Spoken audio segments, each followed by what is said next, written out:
Selamat pagi, saudaraku dimanapun Anda berada, seluruh Indonesia.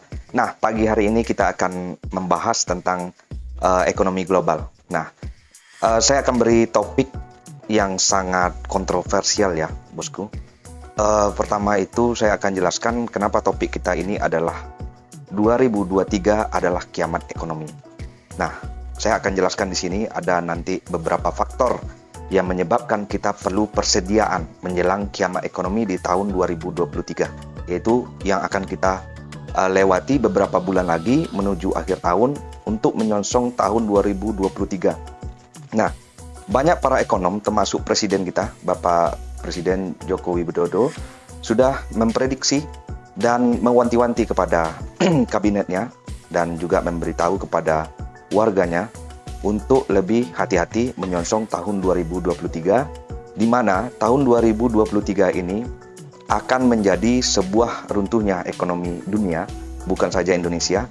Nah, kita lagi menyongsong ke sana dan perlu beberapa pemahaman secara global untuk kita bisa waspada dan kita bisa hati-hati untuk menyongsong ekonomi yang ambruk di tahun 2023 ini. Nah, ini tidak saja bosku kita yang menyampaikan, bahkan para pakar ekonomi juga sudah menjelaskan bagaimana tahun 2023 itu sangat menyeramkan untuk pelaku dunia bisnis.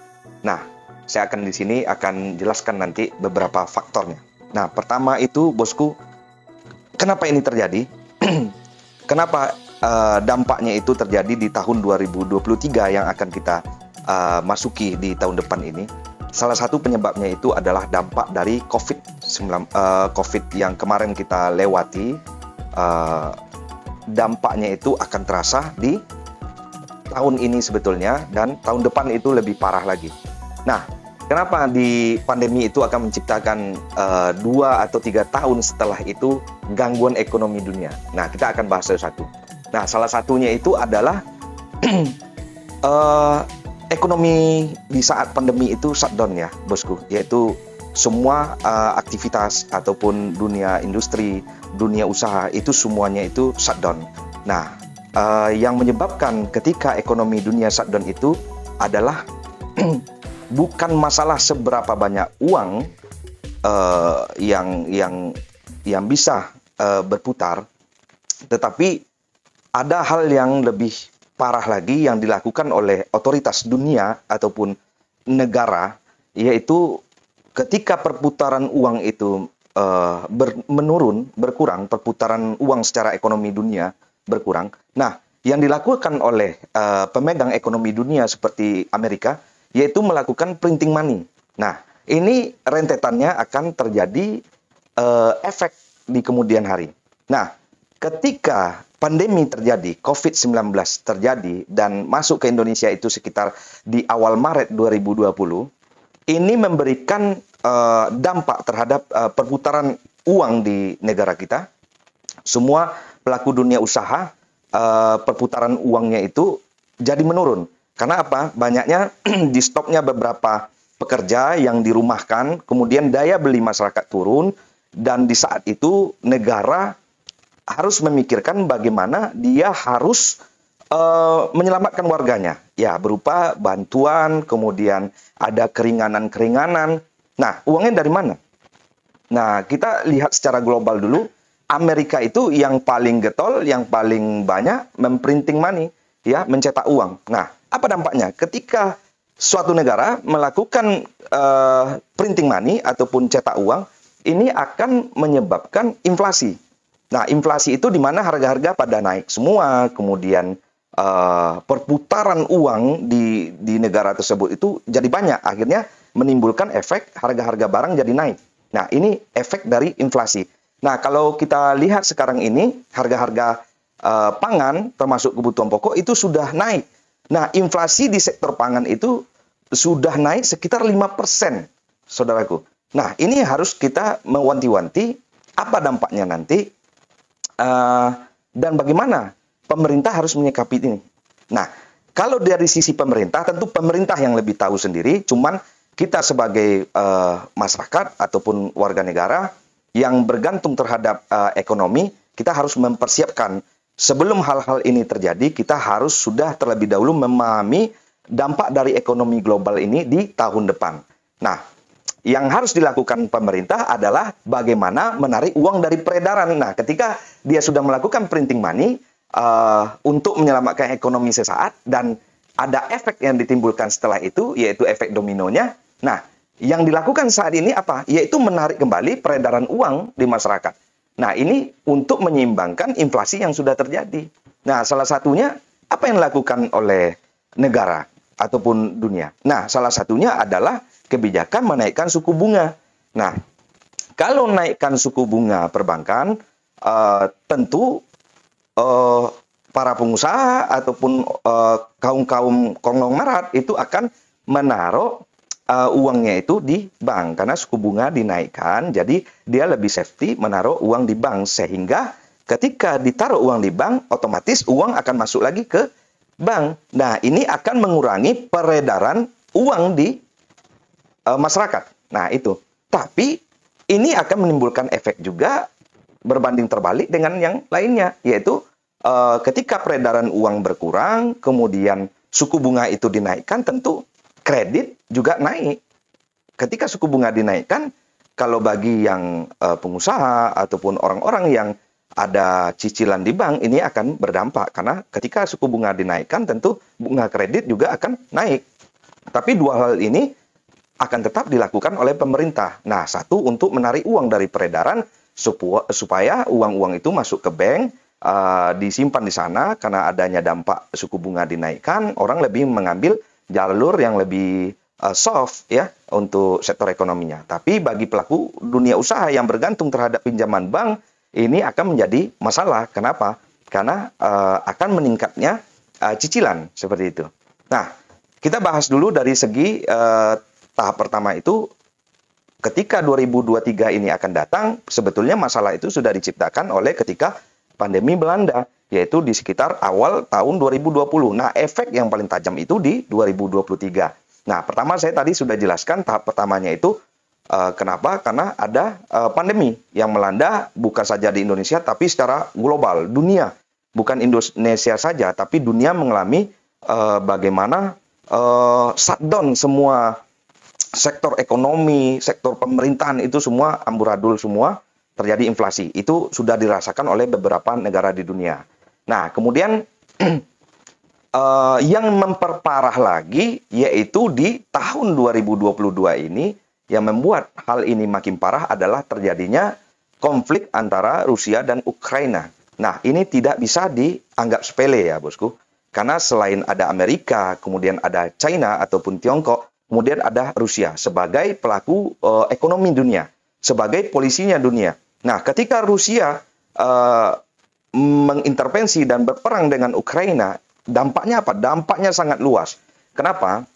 Karena Rusia ini adalah sebuah negara yang kuat secara kedaulatan, kemudian negara yang kuat secara produktivitas, apapun itu, baik itu pangan, energi, dan lain-lain. Kemudian Rusia sudah memantik perperangan bagaimana dia tidak bisa diintervensi oleh dunia barat atau Uni Eropa. Nah, Rusia ini kemarin sempat diembargo oleh beberapa negara. Jadi sistem perekonomian di Rusia itu dijegal semua, termasuk di beberapa negara yang tidak berpihak kepada Rusia. Nah, ini dampaknya Rusia tentu tidak akan tinggal diam. Ketika dia diembargo di seluruh dunia yang tidak berpihak kepada mereka, dan Rusia juga melakukan kebijakan yang lebih mengerikan. Apa itu? Yaitu ketika dia diembargo, Rusia memutuskan bahan-bahan energi dia untuk ke Uni Eropa. Ya, kita ketahui Rusia itu adalah pom bensinnya dunia, karena Rusia itu penghasil bahan bakar, kemudian juga gas alam. Nah, ini dibutuhkan oleh negara-negara Eropa. Jadi negara Uni Eropa itu sebetulnya bergantung kepada Rusia dari sektor energi. Nah, ketika ini di-stop oleh Rusia yang tidak berpihak kepada dia, ini bisa menyebabkan Uni Eropa itu gelap gulita. Nah, ini sudah memasuki bulan Oktober. Nah, kita ketahui di Eropa ini sudah mau memasuki musim dingin. Ketika gas, ketika energi-energi ini dibatasi oleh Rusia, apa dampaknya terhadap industri? Kemudian yang paling nampak itu nanti dampaknya adalah ketika musim dingin masuk, orang akan membutuhkan bahan bakar untuk bagaimana mempertahankan kehangatan di rumah ya, karena suhu cukup ekstrim di Uni Eropa ketika terjadinya musim salju. Nah, ini tentu akan membahayakan kepada beberapa negara yang bergantung gas alamnya, kemudian bahan bakar energinya itu dari Rusia. Nah, inilah yang akan memicu inflasi, kemudian akan memicu ketergantungan dari sektor bahan bakar energi. Nah, Rusia di posisi ini adalah walaupun perang belum usai, tetapi sebetulnya dia adalah pemenang perang untuk saat ini. Kenapa? Dia juga mau memberikan, memperlihatkan, mempertontonkan kepada dunia bahwasanya Rusia itu tidak lagi bisa dipandang sebelah mata. Nah, kalau kita lihat gerakan Putin untuk saat ini, bagaimana dia merangkul pecahan-pecahan dari Uni Soviet dulu, dan karena ada histori satu budaya, kemudian ada kerajaan kuno di Soviet lama gitu, dia sudah mulai merangkul itu. Dan dia akan menciptakan bagaimana kejayaan dia di masa lalu itu akan dinaikkan kembali. Nah, dampaknya apa? Dari sektor pangan, ini dua yang berperang ini, satu Rusia ini adalah penyuplai energi untuk ke seluruh dunia. Kemudian Ukraina ini adalah lumbung pangannya dunia. Kita ketahui penghasil gandum terbesar itu salah satunya termasuk adalah Ukraina. Nah, apa dampaknya terhadap dunia? Salah satu, gandum ini adalah bahan baku untuk pangan di beberapa negara seperti pembuatan roti. Kemudian, di Indonesia, apa dampaknya? Itu, kalau kita mencermati, itu pakan ayam petelur. Kemudian pakan ayam pedaging atau ayam broiler. Itu rata-rata feed mill ataupun pabrikan pakan itu menggunakan dedak gandum. Nah, ketika suatu negara berperang, dia tidak bisa mengirim dedak gandumnya keluar, ini akan berdampak terhadap harga pakan.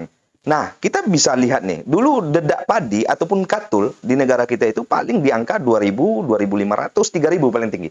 Nah, sekarang kalau saudaraku mau tanya bagaimana harga dedak padi di Indonesia ataupun katul itu sudah menembus angka Rp5.000.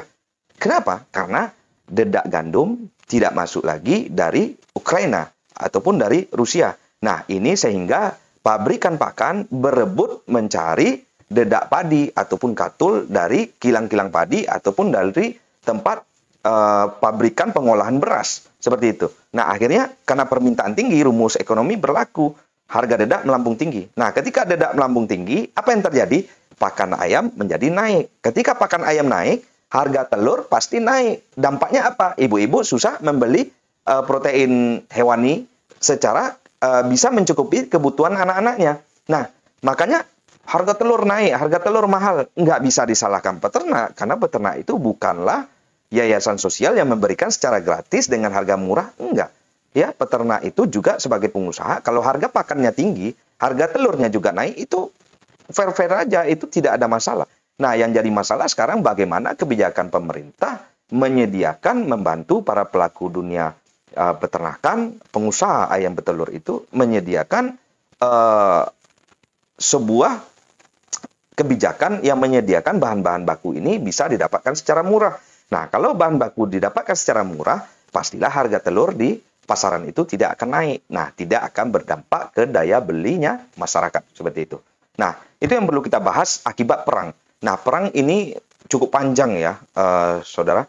Jadi, sudah beberapa bulan ini masih terjadi perang di Ukraina dan Rusia. Kalau ini diperpanjang sampai tahun depan, ini akan menjadi ancaman bagi ekonomi juga, termasuk kita di Indonesia. Nah, itu tahapan pertama penyebab perang. Kemudian, krisis energi dan pangan ini yang paling menakutkan dunia. Nah, krisis energi sudah terjadi, kita sudah merasakan di Indonesia bagaimana dampak dari BBM naik. BBM naik, semua harga barang naik. Kenapa? Karena bergantung kepada ekspedisi, yaitu biaya penyaluran barang. Ketika BBM naik, tentu barang-barang yang didistribusikan ke semua pelosok daerah itu menggunakan ekspedisi, baik itu mobil ataupun kontainer, melewati jalur laut ataupun kapal. Nah, ini akan meningkatkan biaya kos untuk pengiriman barang itu naik. Nah, ketika pengiriman barang naik, pastilah harga produk juga dinaikkan oleh pabrikan, seperti itu. Nah, Eropa saat ini bergantung kepada Rusia untuk gasnya.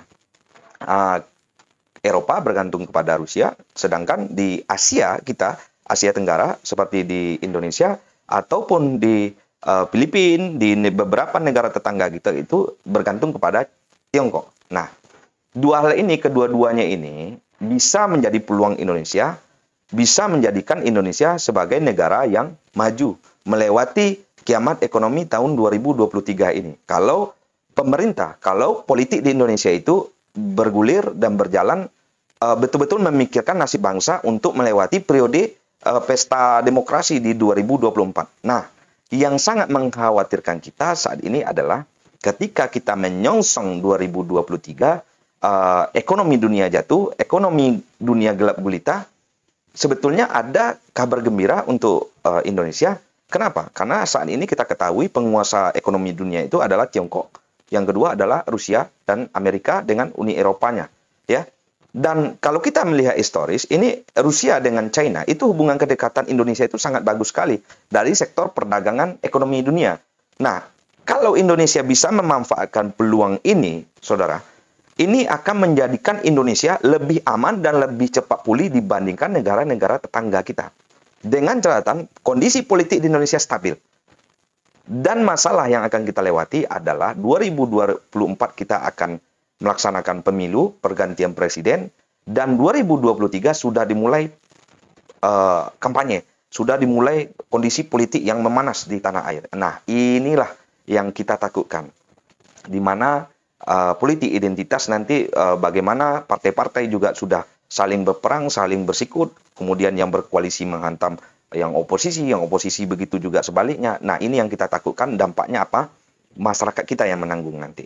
Nah, jadi untuk kita yang kalangan menengah ke bawah, kita akan mempersiapkan posisi ini supaya kita tidak akan menjadi lebih miskin lagi di tahun 2023. Nah, saya akan menyampaikan nanti beberapa di uraian saya yang terakhir ini, inilah kuncinya sebetulnya. Saya sudah jelaskan tadi di awal bagaimana kondisi ekonomi dunia global, kemudian apa yang akan dihadapi negara kita untuk menyongsong 2023, krisis pangan dunia, krisis energi dunia. Nah, kalau kita bijak untuk saat ini, implikasi global ini terhadap Eropa itu sangat memanas ya, dan ini akan berdampak nanti terhadap bagaimana impor-impor yang barang dari Eropa masuk ke Indonesia itu akan nilainya melonjak. Nah, sebetulnya di satu sisi, sebagai bangsa Indonesia yang bertumbuh, kemudian banyaknya generasi muda yang kreatif, kemudian Menteri Pariwisatanya salah satu adalah Bapak Sandiaga Uno, itu sudah memikirkan bagaimana Indonesia itu menjadi salah satu ikon wisata untuk penopang ekonomi nasional, meningkatkan devisa negara, kemudian kita harus menggalakkan produksi dalam negeri. Ini yang paling penting, baikkah itu otomotif, kemudian sektor pangan. Kita harus bisa mengolah itu sendiri.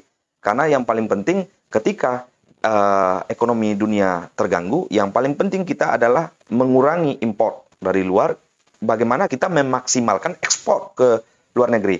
Nah, kita ketahui Indonesia itu secara sumber daya alam itu sangat melimpah. Nah, sekarang masalahnya adalah sumber daya manusianya, apakah mampu mengolah ini dalam bentuk barang jadi yang akan kita kirim ke luar negeri. Nah, di konten terakhir ini saya akan jelaskan apa yang bisa kita perbuat, apa yang momen peluang yang bisa kita ambil. Nah, saya akan ini. Nah, ketika ini sudah terjadi, masalah ini, di tahun depan yang paling akan terjadi adalah the housing crash, yaitu jatuhnya sektor perumahan. Nah, ini yang harus waspada ya, saudaraku, dimanapun Anda sekarang dengarkan uraian saya ini akan jauh lebih bermanfaat untuk saudaraku semua. Ketika pasar perumahan itu jatuh, bosku, turunnya penjualan properti ini akan dirasakan di tahun 2023. Jadi untuk pelaku usaha properti sangatlah berhati-hati untuk meneruskan sektor usaha properti. Kenapa? Karena akan terjadi beberapa kendala, penjualan properti akan terkendala di tahun depan. Kalau kita melihat ekonomi global, sudah pasti properti akan macet. Nah, jadi ada yang dirugikan, ada yang diuntungkan. Nah, kita harus bijak. Kita golongan menengah ke bawah, kita mengambil posisi bagaimana kita bisa bertahan hidup.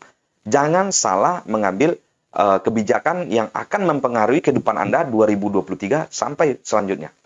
Nah, di sini saya menyarankan jangan beli ruko ataupun beli properti kondisi saat ini, ya.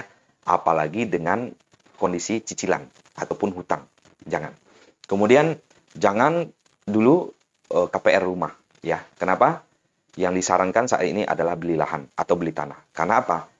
ketika kita mencicil membeli perumahan, kemudian mencicil membeli ruko, ataupun dalam bentuk properti, memang properti itu asetnya naik. Tapi ketika gangguan ekonomi untuk biaya hidup kita itu terganggu, pastilah kita akan menjual aset-aset kita. Nah, ketika krisis ekonomi terjadi, aset yang akan dijual, itu orang banyak menjual asetnya berupa properti, rumah, itu akan dijual ataupun banyak yang disita oleh bank dan itu dijual murah-murahan, jor-joran semua. Nah, yang diuntungkan siapa? Ya orang yang konglomerat yang mempunyai saving, yang mempunyai tabungan yang lebih kuat, dia akan membeli perumahan, ruko dengan harga murah. Karena apa? Karena di saat itu orang butuh uang, orang butuh untuk pangan dulu, untuk sekolah anak, untuk kesehatan, akhirnya dia ada aset, ada rumah, dia akan jual dengan harga yang murah, ya, karena terjadinya inflasi dan krisis ekonomi. Nah, untuk kita melangkah di 2023, kalau belum sanggup untuk saving untuk uang yang sudah cash untuk membeli rumah, hindari dulu mengkredit ruko atau mengkredit rumah. Hindari terlebih dahulu. Kenapa? Kita nggak tahu kondisi ekonomi 2023. Karena juga dipengaruhi oleh politik nasional, kita akan memasuki pesta demokrasi dan ini akan memanas di seluruh Indonesia. Ini akan membahayakan terhadap ekonomi kita. Nah, untuk kita warga negara yang taraf ekonominya itu menengah ke bawah, hindari ini. Supaya kita bisa selamat dari krisis ekonomi 2023 ini. Nah, perlu kita membaca juga global economy krisis ini, yaitu krisis ekonomi secara global. Ada 3 nanti yang akan kita songsong ya, bosku, akan kita lewati. Ya, yang pertama itu orang kehilangan pekerjaannya. Ya, ketika ekonomi global itu krisis, nah ini akan berdampak terhadap sektor usaha, baik itu pengusaha, pabrikan, industri, ini akan terjadinya beberapa karyawan kehilangan pekerjaannya. Nah, kemudian tabungan mereka juga menipis karena sudah tidak bekerja di perusahaan, tabungan mereka menipis. Kemudian apa yang terjadi ketika krisis berlanjut dan terjadi terus, ya mereka akan menjual aset mereka seperti rumah dan lain-lain properti mereka. Dan itu kalau ada. Nah, ketika itu terjadi, sebagian golongan menengah ke bawah secara ekonominya itu akan kehilangan asetnya. Karena apa? Yang paling penting itu adalah mempertahankan kehidupannya dari sektor pangan dan kebutuhan hidup keluarga. Nah, inflasi ini adalah akan menyebabkan lingkaran setan yang bagaimana dia akan merubah tatanan ekonomi baik secara nasional ataupun global secara dunia.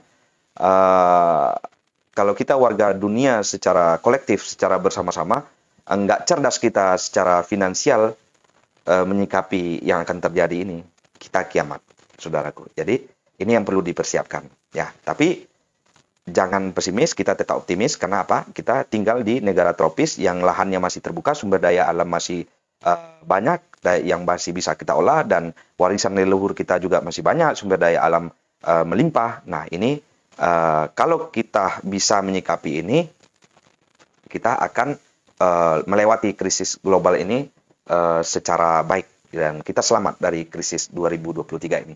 Nah, ketika 2023 krisis global terjadi, beli rumah properti kaum menengah ke bawah itu semua orang nggak akan bisa bayar kalau kita cicil rumah, saudara. Jadi tiba-tiba pasaran rumah anjlok seperti yang saya jelaskan tadi. Yang sikat, yang beli siapa? Ya orang-orang kaya, yang orang punya duit. Nah, dia akan untung. Nah, kalau posisi saudaraku adalah orang menengah ke atas, pasti paham ketika ini terjadi, dia akan membeli aset-aset ini secara murah. Karena apa? Setiap terjadi krisis, dia akan mempersiapkan melewati krisis itu. Setelah terjadi, mereka memiliki aset, ekonomi tumbuh lagi, dan mereka untung. Asetnya jadi banyak. Nah, itu. Yang sikat adalah orang-orang kaya. Nah, yang miskin akan tambah miskin. Yang kaya akan tambah kaya. Itu adalah rumus ekonomi, bosku. Jadi, kita harus menyikapi ini. Nah, terakhir, tujuan video ini adalah, dari uraian yang saya sampaikan, durasi yang sangat panjang di konten ini, saudara, yang perlu saya garis bawahi kepada saudaraku semuanya, tujuan video ini saya rangkumkan terakhir, biar kita ngerti kondisi global, ya. Jadi kita harus paham kondisi global. Nah, ketika kondisi global ini tidak baik-baik saja, kita sudah mempersiapkan kemungkinan-kemungkinan terburuk yang akan terjadi di tahun 2023, yang akan kita songsong sekitar lebih kurang 2 bulan lagi. Nah, semua bisnis akan berdampak, pasti akan berdampak secara signifikan. Semua jenis aset terancam terjual. Nah, semua orang terancam dipecat. Nah, sebelum hal-hal yang menakutkan ini terjadi, persiapkan, ya, persiapkan tabungan, saving, hindari dulu kehidupan yang konsumtif, ya, kita harus kuat menabung. Kalau kita di level karyawan, jangan menambah cicilan dulu untuk menyambung rumah, untuk membeli kendaraan yang investasinya turun, yang tidak produktif, hindari dulu. Kemudian liburan Anda juga harus dikurangi. Nah, contoh untuk bawa keluarga, untuk liburan ke hotel, ke pantai yang itu akan menyebabkan pengeluaran kita makin besar, itu hindari dulu. Hindari. Jadi persiapkan tabungan supaya aset yang Anda miliki saat ini tidak terjual di 2023. Ini harus dipersiapkan. Nah, kemudian selain itu juga mulailah melirik ke sektor pembelian aset itu ke lahan yang bisa ditanami secara produktif, misalnya sawah, kebun sawit, kemudian lahan pertanian untuk menanam jagung, kemudian untuk menanam hortikultura seperti tomat, terong, kemudian cabai. Kenapa? Karena ini pangan nanti akan krisis. Yang paling penting itu kita adalah memenuhi untuk kebutuhan pangan dulu, dan belilah aset-aset yang produktif untuk sektor pangan, karena yang paling aman di situ. Kemudian peternakan. Nah, kita juga sudah melewati akhir-akhir ini adalah virus yang melanda seperti dari sektor perunggasan, harga pakan mahal, harga telur turun, banyak peternak yang sudah bangkrut. Nah, sekarang sudah mulai pulih kembali. Nah, untuk sektor hewan besar seperti sapi, kemarin kena wabah penyakit mulut dan kuku, dan populasi sapi turun. Nah, ini peluang bagi masyarakat kita yang di daerah untuk bagaimana meningkatkan populasi sapi. Nah, ini pasti akan memberikan keuntungan untuk bagi para petani yang juga sekaligus menjadi peternak. Nah, ini. Jadi tabungan Anda belilah ke sektor ini, yaitu membeli sawah ataupun membeli lahan untuk ditanami tanaman pangan seperti cabai, terong, tomat, dan lain sebagainya. Dan kemudian belilah hewan ternak yang nilai investasinya akan meningkat di masa depan, seperti membeli sapi, kemudian membeli kambing. Karena apa? Ini akan mempengaruhi harga daging sapi di tahun 2023 ataupun kurban ataupun lebaran nanti itu diprediksi akan naik. Kenapa? Satu, faktor inflasi. Yang kedua, ketersediaan barangnya juga menipis. Karena apa? Pemerintah juga membatasi impor daging hewan besar untuk masuk ke Indonesia. Dan sedangkan kebutuhan dalam Indonesia itu tinggi.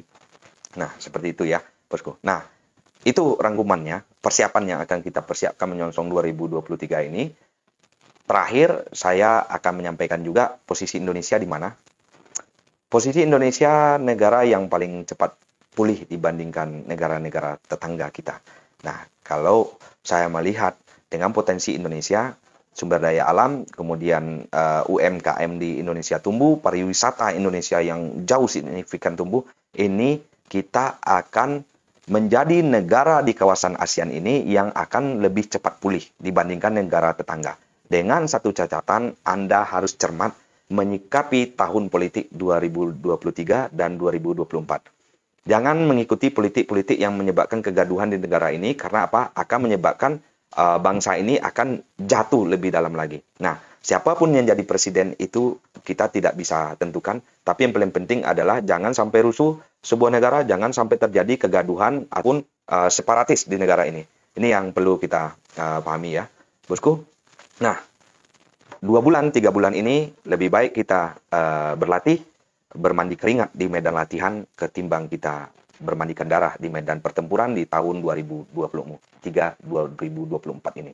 Jadi persiapkan saving Anda, tabungan Anda, persiapkan aset yang produktif seperti yang saya sampaikan tadi, dan mudah-mudahan kita akan selamat dari kiamat ekonomi tahun 2023 mendatang. Sekian saudaraku, semoga video ini bermanfaat, semoga konten ini menjadi inspirasi bagi saudaraku dimanapun berada. Ikuti panduan saya tadi supaya kita aman. Untuk bagi para pekerja, sungguh-sungguh Anda bekerja di perusahaan. Lihat juga posisi perusahaan Anda itu adalah posisi yang kuat secara finansial atau tidak. Kalau tidak, jangan berlama-lama, Anda cepat melompat untuk ke yang lebih produktif ya. Turunkan gengsi Anda, turunkan derajat Anda sedikit untuk bagaimana memulai sesuatu yang baru yang produktif. Lihatlah potensi dan peluang di masa depan ya, seperti sektor pangan. Walaupun Anda jadi petani, menjadi peternak yang biasanya kerja di kantor yang bersih, ya nggak ada masalah. Yang penting Anda bisa melihat ke depan itu yang paling berjaya adalah pangan.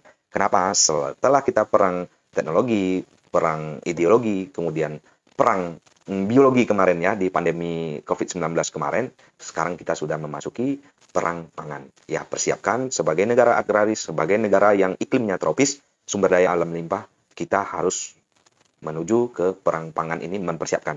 Negara yang kuat adalah negara yang ketersediaan pangannya surplus. Ingat itu, potensi sekarang bukan lagi di perkotaan, tetapi sudah menuju ke desa. Ya, dunia itu berputar, siklus ekonomi juga berputar. Semua orang berduit sekarang sudah membeli lahannya ke pedesaan. Nah, jangan sampai kita menengah ke bawah, kita taunya menjual, setelah itu kita susah untuk mendapatkan pangan. Oke, saudaraku, dimanapun Anda berada, terima kasih sudah mengunjungi channel ini. Silakan bagikan kalau Anda rasa ini bermanfaat untuk pandangan ekonomi global di tahun 2023. Silakan share ke kawan, ke saudara semuanya. Terima kasih, bosku. Sampai jumpa lagi di konten kita berikutnya. Salam dari saya di Medan.